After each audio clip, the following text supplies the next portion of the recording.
Hello everyone. सो आज हम trigonometric topic शुरू करने वाले हैं। ट्रिग्नोमेट्रिक मैथमेटिक्स का सबसे फियर टॉपिक होता है। इनको बच्चों को सबसे ज़्यादा डर इसी चैप्टर से लगता है। बट आई थिंक इसका मेन रीज़न सिर्फ ये नहीं है कि बच्चों से होता नहीं है। मोस्ट ऑफ द टाइम क्या होता है कि हम ये कंफ्यूज रहते हैं कि ये क्यों है, ये क्या है, और इसको कैसे करना है वो तो मैं सिखा ही दूंगा। तो आई थिंक अगर हमें टॉपिक की डेप्थ में जाना है तो हमें ब्रीफ मोमेंट के लिए ये डिस्कस करना चाहिए कि इसको क्यों बनाया गया था और ये क्या होता है। तो इसका ब्रीफ आइडिया हमें एनसीईआरटी की बुक में स्टार्टिंग में ही दे दिया जाता है कि ट्रिग्नोमेट्री एस्ट्रोनॉमर्स के लिए, यानी कि जो लोग डिस्टेंट ऑब्जेक्ट्स, जो स्पेस में तारे और प्लैनेट्स हैं उनको स्टडी करते हैं, वो ट्रिग्नोमेट्री का यूज़ करते हैं। मेनली इसका यूज़ अर्थ से डिफरेंट हमारी धरती से डिफरेंट प्लैनेट्स, ग्रहों का और तारों का डिस्टेंस जो है, जो दूरी है, वो मापने के लिए इसका यूज़ होता है। तो ट्रिग्नोमेट्री इसके और भी उपयोग हैं, जैसे कि ज्योग्राफी में और नेविगेशन में। ज्योग्राफी इन द सेंस कि हमारा जो एरिया है जिसमें हम रह रहे हैं वो किस तरीके से बना हुआ है, क्या वहाँ पे बहुत सारी पहाड़ियाँ हैं, क्या वहाँ पे समुद्र है। और नेविगेशन में कि रास्ते खोजने में, बेसिकली अगर हम इस लोकेशन पे हैं तो हम इस लोकेशन में कैसे जाएंगे और हमें किस एंगल पे जाना चाहिए ताकि हम अपनी रिक्वायर्ड जगह पे पहुंच सकें। जो ट्रिग्नोमेट्री की नॉलेज है उससे ज्योग्राफी ही नहीं बट मैप्स को कंस्ट्रक्ट करने में भी बहुत हेल्प मिलती है। जो ये वाला पॉइंट है ना, मैप्स वाला, आई थिंक वो जब हम पढ़ेंगे ट्रिग्नोमेट्री को वो बहुत इजीली क्लियर हो जाएगा। और जैसे हमने डिस्कस कर ही चुके हैं कि ट्रिग्नोमेट्री का यूज़ एस्ट्रोनॉमर्स अर्थ से प्लैनेट्स, ग्रहों तक का डिस्टेंस देखने के लिए यूज़ करते हैं। तो ऑब्वियसली हम इसका डिफरेंट जगहों के बीच में डिस्टेंस देखने के लिए तो यूज़ कर ही सकते हैं। तो सबसे पहले मैं स्टार्ट करता हूँ थीटा से। ये जो सिंबल है ना थीटा, ये लोगों को बहुत ज़्यादा डर आता है। हमें समझ ही नहीं आता कि ये क्या है, क्योंकि हम बाकी मैथ्स में X Y Z A B C और 1 2 3 का यूज़ करते आते हैं, और अचानक से इस चैप्टर में हमें थीटा मिल जाता है। सो थीटा क्या है? ये बेसिकली ए बी सी और एक्स वाई जेड की तरह एक सिंबल ही है। मैंने यहाँ लिख भी रखा है, ये सिंबल है। सिंबल का क्या काम करता है? ये किसी चीज़ को रिप्रेजेंट करता है। जब हम ट्रिग्नोमेट्री पढ़ते हैं ना, तब हम एंगल को, किसी दो लाइनों के बीच में एंगल को जब रिप्रेजेंट करते हैं वो थीटा के मदद से करते हैं। जैसे हमने पहले क्वेश्चंस पढ़े हुए हैं कि अगर बच्चे की एज इतनी है और कुछ कंडीशन दी जाती है और इसके बाद हमें पूछा जाता है कि उसके माँ की एज कितनी होगी, तो सिमिलरली हम क्या करते थे, हम ले लेते थे कि let mother's age be X. तो बेसिकली इसमें, इस क्वेश्चन में हमने क्या किया, हमने मदर की एज को एक्स से रिप्रेजेंट कर दिया ताकि हमें क्वेश्चन सॉल्व करने में ईज हो। उसी तरीके से जब हम एंगल्स को लेट करते हैं, यानी कि अज्यूम करते हैं, हम बेसिकली थीटा अज्यूम कर लेते हैं। But this is not always the case. हमेशा ऐसा ज़रूरी नहीं है कि हम थीटा ही लें, हम एक्स वाई जेड कुछ भी ले लेते हैं। But most of the books में जनरली थीटा का यूज रहता है, तो इस सिंबल को देख के हमें डरना नहीं है। ओके, तो ये तो हो गया थीटा क्या है। अब मैंने एंगल का बहुत बारी एंगल बोला था वर्ड। एंगल क्या है? मैं यहां पे दो लाइंस बनाने वाला हूं। ओके, और इन दो लाइंस के बीच में मुझे डिफरेंस बताना।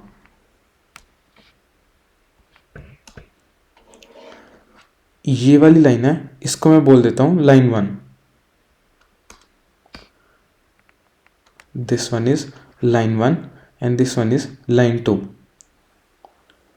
तो ये दोनों ही लाइंस बहुत स्ट्रेट है, बट इसमें डिफरेंस क्या है कि ये लाइन, यानी कि लाइन 1 लाइन 2 से थोड़ी सी कम झुकी हुई है। अगर मैं एक स्ट्रेट लाइन यहाँ पे बनाता हूँ तो हम देख सकते हैं कि लाइन 1 है वो कम झुकी हुई है इससे, और लाइन 2 इस स्ट्रेट लाइन से ज़्यादा झुकी हुई है।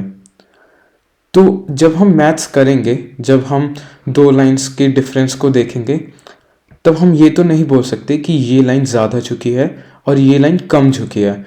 तो हम क्या करते हैं, उसके लिए एक मेजरमेंट डिफाइन कर लेते हैं। हम इसे बोलते हैं एंगल। एंगल जो है वो बेसिकली दो लाइंस के बीच में जो झुकाव है उसको मेजर करने का एक तरीका है, और उसे हम इस तरीके से रिप्रेजेंट करते हैं। इसको हम बोलते हैं एंगल। और जैसे मैं बता ही चुका हूँ, इसको हम काफ़ी टाइम्स थीटा से रिप्रेजेंट करते हैं। हम इसको x, y, z किसी भी सिंबल से रिप्रेजेंट कर सकते हैं, और इसको हम मेजर करते हैं डिग्रीज में। जो एंगल है वो डिग्रीज में मेजर होता है। जो एंगल है वो ट्रिग्नोमेट्री से उसका बहुत क्लोज रिलेशन है। इसलिए अगर हमें एंगल समझ आ गया तो let's start with what is trigonometric ratio.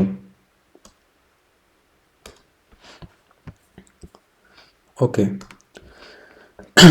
तो ट्रिग्नोमेट्रिक रेशियोज जब हम स्टार्ट करते हैं तो सबसे पहले हमें देखना है कि इसको पढ़ने के लिए हमें राइट एंगल ट्रायंगल को समझना बहुत ज़रूरी है। राइट एंगल ट्रायंगल कुछ इस तरीके से, जिसे हम बहुत पहले से देखते आ रहे हैं, और इसका जो कोण है, जो ये एंगल है वो है 90 डिग्री। इसी तरीके से राइट एंगल ट्रायंगल को डिफाइन किया जाता है।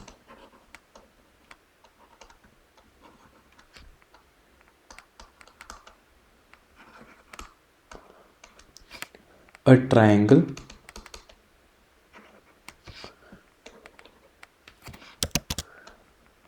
having one of its angles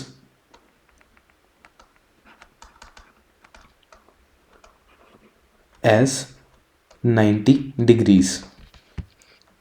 जैसे कि मैंने एक रफ आइडिया आपको यहाँ पे बना के दे दिया है, ये वाला एंगल है वो 90 डिग्री है। तो अगर ये ट्रायंगल मेरी ABC है तो इस ट्रायंगल को मैं बोलूँगा राइट एंगल ट्रायंगल। अब राइट एंगल ट्रायंगल का ट्रिग्नोमेट्री से क्या रिलेशन है। मान लीजिए मेरे पास जो BC है, मुझे उसकी हाइट फाइंड करनी है, ठीक है, और मुझे ये साइड है जहाँ यहाँ पे, इसको मैं बोल देता हूँ PQ। इसकी लेंथ पता है, तो क्या आप BC की लेंथ फाइंड कर सकते हैं? नहीं।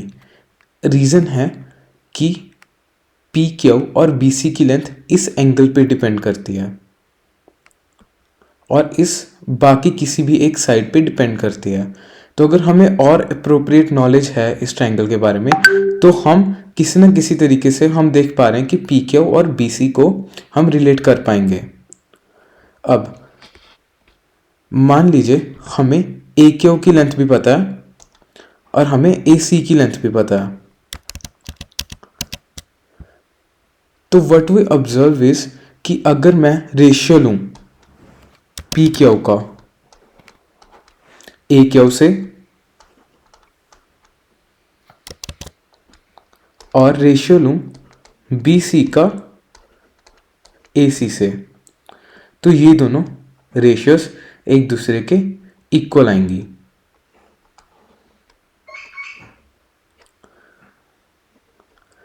और ये जो रेशियो है ना, इसको हम एक स्पेशल नाम देते हैं और इस नाम को हमें हमेशा याद रखना है। इस रेशियो का नाम है टेंजेंट। इसको हम शॉर्ट फॉर्म में tan बोल देते हैं। ओके, हम बेसिकली tan के बारे में आगे बहुत डिटेल में जाएंगे, इसका क्या काम होता है, ये क्यों होता है, और हम इसकी हेल्प से कैसे प्रॉब्लम सॉल्व कर सकते हैं। ओके, तो ट्रिग्नोमेट्रिक रेशियोज बेसिकली एक ट्राइंगल की डिफरेंट साइड्स की जो रेशियोज हैं, कभी हम पी क्यू और ए क्यू की रेशियो ले लेंगे, कभी हम ए बी और ए सी की रेशियो ले लेंगे, और कभी हम बी सी और ए बी की रेशियो ले लेंगे। तो डिफरेंट डिफरेंट ये जो रेशियोज है ना, इनका हमने एक कॉमन नेम दिया हुआ है। ये जो नेम्स हमने, ये जो टर्म्स डिफाइन की हुई हैं हमने, जो हमने ऑलरेडी बता दिया कि इस रेशियो को हम ये नाम देने वाले हैं और इसको ये नाम देने वाले हैं, इन रेशियोज को हम बोलते हैं ट्रिग्नोमेट्रिक रेशियोज। और इनका बहुत आगे यूज़ भी होता है, जैसे हम देख चुके हैं कि एस्ट्रोनॉमर्स को और जियोग्राफी और नेविगेशन में कैसे इसका रियल वर्ल्ड यूज़ है। तो सबसे पहले हम स्टार्ट करेंगे ये रेशियोज को याद करने से। मैं यहाँ पे एक राइट एंगल ट्राइंगल बनाऊंगा और फिर बताऊंगा उसके रिलेटेड कुछ टर्म्स।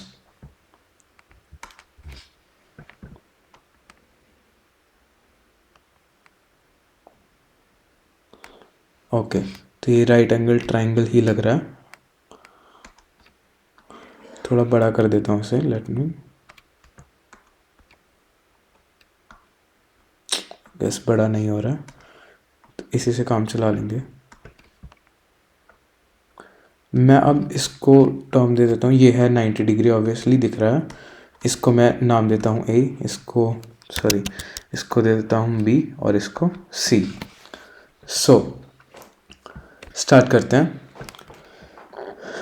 तो हमें बेसिकली सबसे पहले इन साइड्स को डिफाइन करना है, क्योंकि हमें क्वेश्चन में कोई ट्रायंगल ऐसे भी दी जा सकती है पी क्यू आर, तो फिर आप बोलोगे कि हमने तो बी सी और ए सी की जो रेशो है उसको 10 पढ़ा था, क्वेश्चन में तो क्यू आर और पी आर की रेशो आ गई। तो अगर हम ए बी सी की टर्म्स में इनको पढ़ेंगे उसका सेंस नहीं बनता है, क्योंकि हमें कभी भी ए बी सी की टर्म्स में मिले या ना मिले ऐसा ज़रूरी नहीं है। हम सबसे पहले इन डिफरेंट डिफरेंट जो साइड्स हैं उनका नाम दे देते हैं। हम ये तो देख ही सकते हैं कि ये जो ए बी साइड है वो काफ़ी डिफरेंट है बाकी दो से। बाकी दो साइड्स के बीच में एक 90 डिग्री एंगल बन रहा है, राइट, और बाकी किसी साइड्स के बीच में 90 डिग्री एंगल नहीं है। तो ये तो याद करनी बहुत ईजी है। इस साइड को हम बोलते हैं हाइपोटेन्यूस।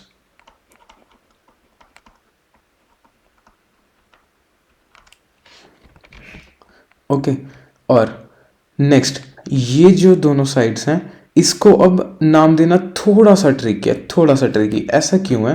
क्योंकि अगर मैं कहूँ कि इस साइड को, मान लो मैंने नाम दे दिया, जैसे मेरा नाम केशव है, तो मान लो मैंने इसको नाम दे दिया केशव। तो आप बोलोगे कि अगर मैं इसको घुमा दूँ ट्रायंगल को बेसिकली, तो इसको भी तो मैं केशव बोल सकता हूँ, क्योंकि इन दोनों में बहुत ज़्यादा फर्क नहीं है। क्योंकि अगर मैं इस ट्रायंगल को घुमा दूंगा तो ये वाली साइड नीचे आ जाएगी, और हमें पता है कि ट्रायंगल को घुमाने से कोई फ़र्क नहीं पड़ता ट्रायंगल के एंगल्स या उसकी साइड्स पे, तो घुमा तो मैं सकता हूँ। सो बेसिकली हम ये देखते हैं, हम इन दोनों साइड्स को उनके सामने वाले जो उनके ऑपोजिट एंगल्स हैं उनके हिसाब से इन दोनों को डिफरेंशिएट करते हैं। तो मान लीजिए मैंने इस एंगल को, तो ये एंगल है, तो मैंने ऑब्वियसली बता चुका हूँ कि थीटा, इसको लेट कर लेते हैं हम। ये जो एंगल है वो है थीटा, मैं ब्लू कलर से बना देता हूँ थीटा को, ये एंगल है थीटा। तो अगर मैं अब थीटा के रिस्पेक्ट में देख रहा हूँ, तो जो सामने वाली है ना, थीटा के सामने वाली बिल्कुल है, ये देखो थीटा, अगर यहाँ पे थीटा खड़ा है तो थीटा ये सामने देख रहा है, तो ये वाली जो साइड है ना, इसको हम बोलते हैं परपेंडिकुलर।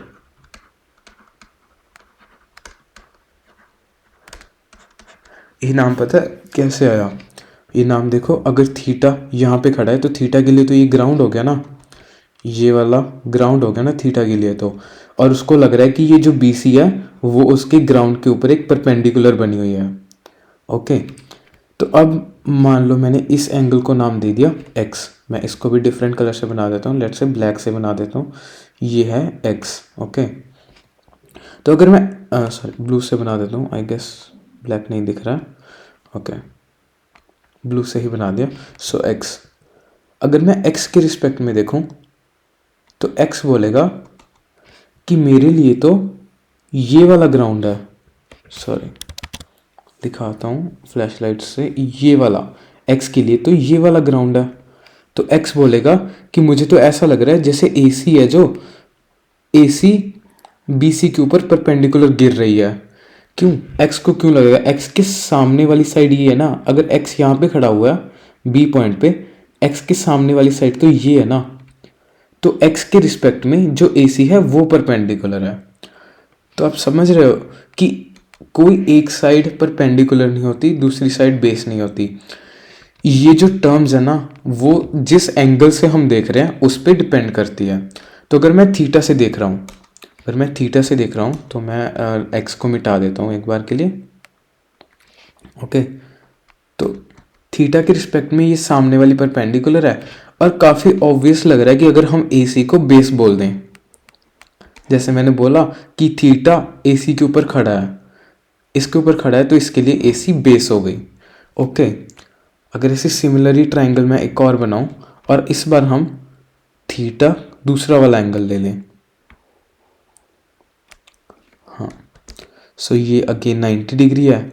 हाइपोटेनियस को कभी भी डिफ्रेंशिएट करने में कोई दिक्कत होती नहीं है, क्योंकि हाइपोटेनियस वो साइड होती है जो बाकी दो साइड्स को छोड़ के होती है। बाकी दो साइड कौन सी, जिनके बीच में 90 डिग्री एंगल बन रहा है, बेसिकली जो 90 डिग्री के बिल्कुल ऑपोजिट साइड है। ये देखो, ये ऑपोजिट साइड है ना 90 डिग्री के, राइट, ये देखो। ओके, सो अगर मैं इस बारी थीटा इसको ले लेता हूँ, लेट्स से ये मेरा थीटा है, तो अब थीटा बोलेगा कि मैं तो इस पॉइंट पे खड़ा हूँ। ये पॉइंट कौन सा था, बी, ये था ए, ये था सी। थीटा बोलेगा कि अगर मैं बी पॉइंट पे खड़ा हूँ, मेरे लिए तो सामने वाली साइड ये है, यानी ए सी है, तो मैं ए सी को परपेंडिकुलर मानूंगा, राइट। तो मान लिया भाई, क्या दिक्कत है। और ये बोलेगा कि मैं बी सी के ऊपर खड़ा हूँ, तो मेरे लिए तो ये ग्राउंड हो गया, तो इसको मैं बेस बोलूँगा, तो बेस बोल दिया भाई, कोई दिक्कत नहीं है। अगर थीटा ये वाला एंगल है, सॉरी, अगर थीटा ये वाला एंगल है तो ये बेस है, अगर थीटा ये वाला एंगल है तो ये जो वर्टिकल लाइन है ये बेस है। ओके, सो ये सिंपल टर्म्स की बात थी, जो टर्म्स बारी बारी हमें इनकाउंटर होती हैं, जो हमें बारी बारी क्वेश्चंस में दिखती हैं, और हम कई बारी कंफ्यूज हो जाते हैं कि कौन सा बेस है और कौन सा परपेंडिकुलर है। मैं इसको नोट्स को थोड़ा बेटर बना देता हूँ। ओके, सो इसके बाद हम स्टार्ट करने वाले हैं कि जो मैंने आपको बता चुका हूँ मैं आपको, कि जो रेशियोज़ हैं, जो हमने स्टैंडर्ड रेशियोज़ को नाम दिए हुए हैं, उनको उनके क्या नाम हैं, और बेसिकली उनका काम क्या है। ओके, सो उसके लिए मैं एक बेसिक एक ट्राइंगल बना लेता हूँ। ओके, जिसमें हम इस बारी थीटा चेंज नहीं करेंगे, एक थीटा को लेके चलेंगे, एक थीटा को पकड़ लेंगे, और सब रेशियोस उसी के हिसाब से सीख लेंगे। हाँ, तो आई गेस ये ज़्यादा 90 डिग्री की नहीं लग रही है, मैं दोबारा बनाता हूँ।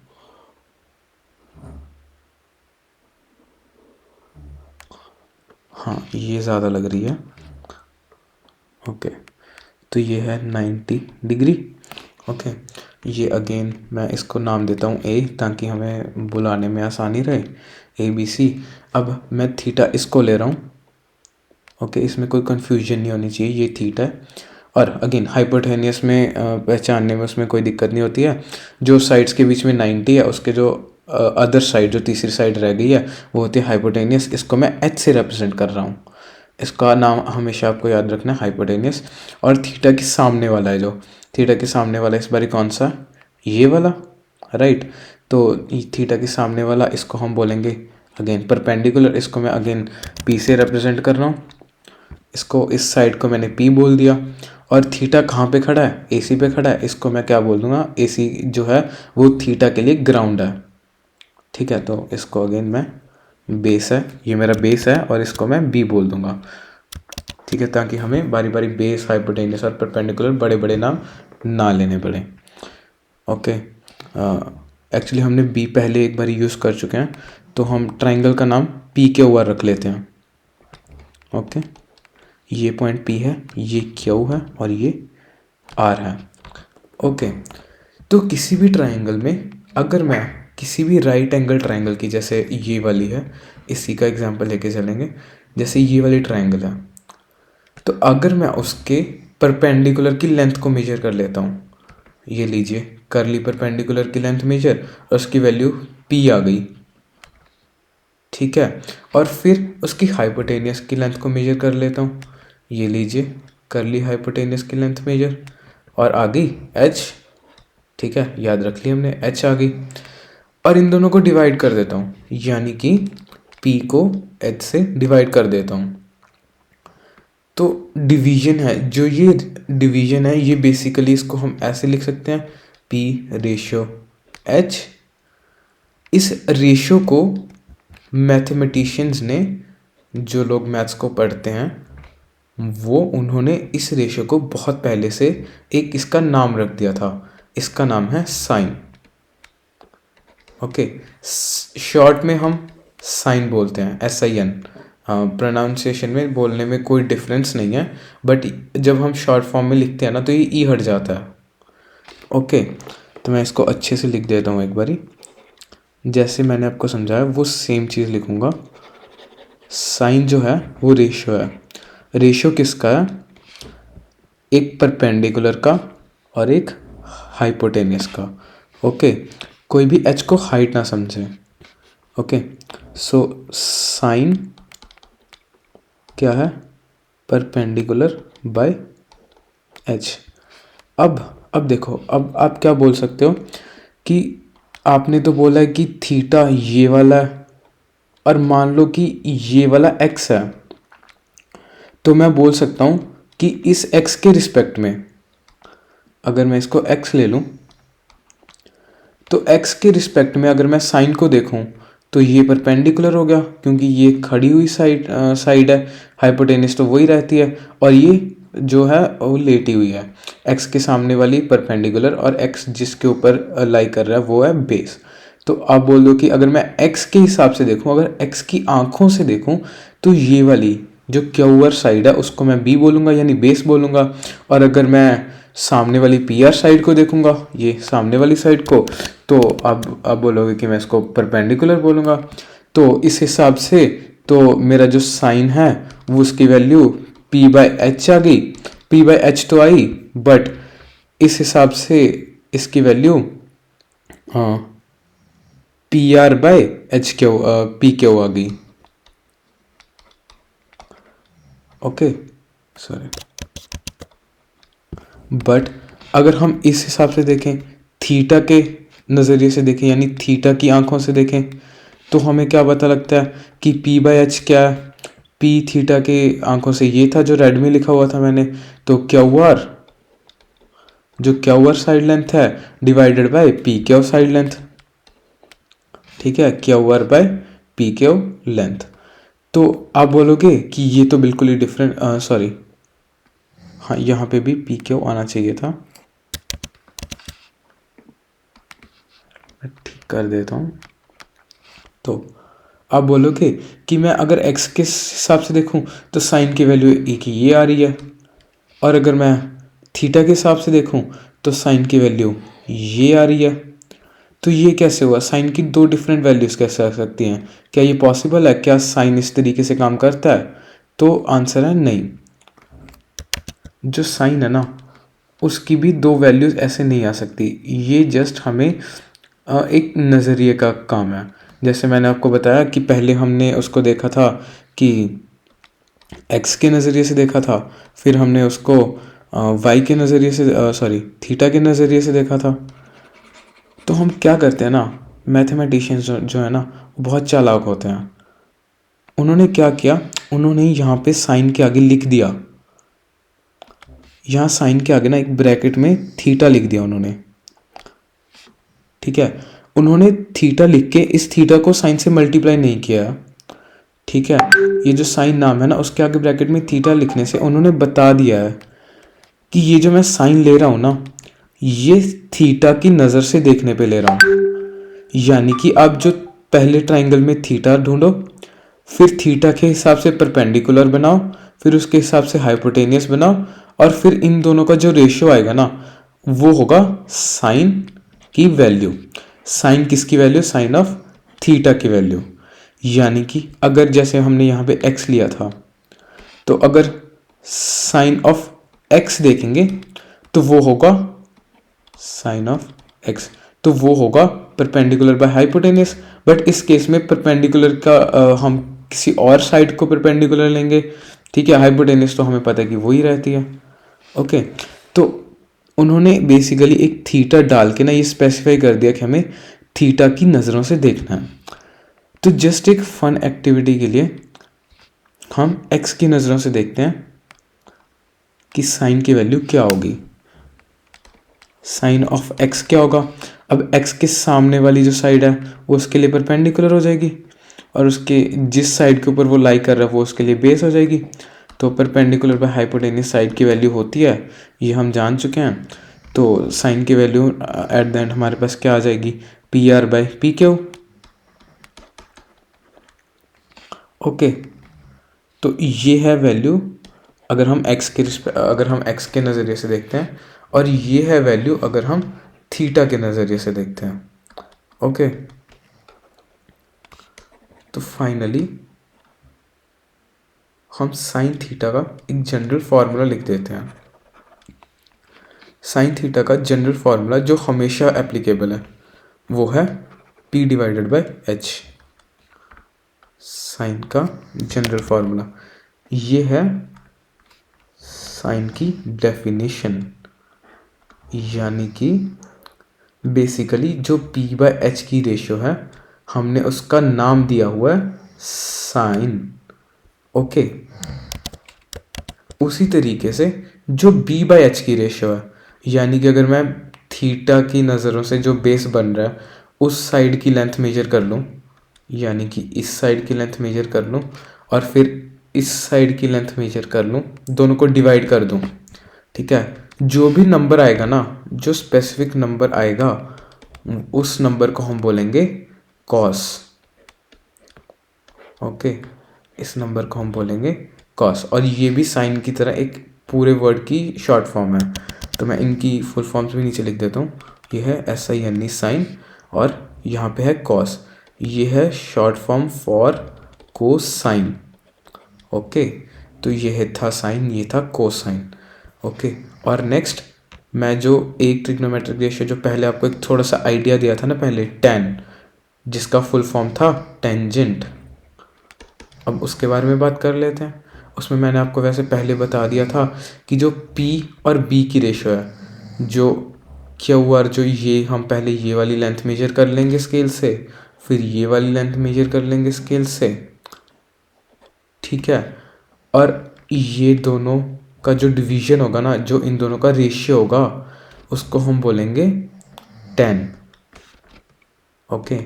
तो tan क्या हो गया हमारे पास? P by B, okay. I hope ये समझ आ गया होगा P बाय बी कैसे है। जो P बाय बी की रेशियो है जो, उसको हमने स्पेशल नाम दे दिया, वो नाम है tan। अब हम बहुत बारी साइन, कोसाइन और टेंजेंट को तो यूज़ करते ही हैं, ऑब्वियसली हम पढ़ चुके हैं। बट कभी कभी क्या होता है ना कि जो P बाय एच का उल्टा है, जो इसका रेसिप्रोकल है। रेसिप्रोकल कैसे करते हैं? इन दोनों को ऊपर और नीचे, इन दोनों को इंटरचेंज कर देते हैं, ऊपर वाले को नीचे ले जाते हैं और नीचे वाले को ऊपर ले आते हैं। जो ये नई रेशियो बनेगी ना, H बाय P की जो रेशियो बनेगी ना, इसको हम बोलते हैं कोसीकेंट रेशियो, ओके। इसका शॉर्ट फॉर्म है COSEC, ठीक है। शॉर्ट में हम इसको कोसेक बोल देते हैं। इसका फुल फॉर्म होता है कोसीकेंट, ओके। और जो उसी तरीके से अब साइन हो गया, तो अब कॉस बोलेगा कि आपने उसको तो उल्टा करके एक नया नाम दे दिया, अब मुझसे क्या दुश्मनी है आपकी? तो भाई कोई दुश्मनी नहीं है, हम इसको भी उल्टा करेंगे। तो H और B को इंटरचेंज करेंगे, तो H बाय B लिख देंगे, और इसको क्या नाम देंगे? सेक। सेक ये है शॉर्ट फॉर्म सीकेंट की। इसका पूरा नाम है, इस भाई साहब का पूरा नाम है सीकेंट, ठीक है। और इसके बाद जैसे tan था उसकी टेंजेंट थी, तो अब tan बोलेगा कि sin cos हो गया, तो मेरा तो अभी होना ही चाहिए। ठीक है भाई, तो tan का p बाई बी था, अगर हम b डिवाइडेड बाई p कर देंगे, ठीक है, उसको हम नाम दे देंगे कोटेंजेंट। इसका शॉर्ट फॉर्म है कॉट। Okay, cot. इसका full form cotangent. Okay, so basically tangent और कोटेंजेंट। ओके,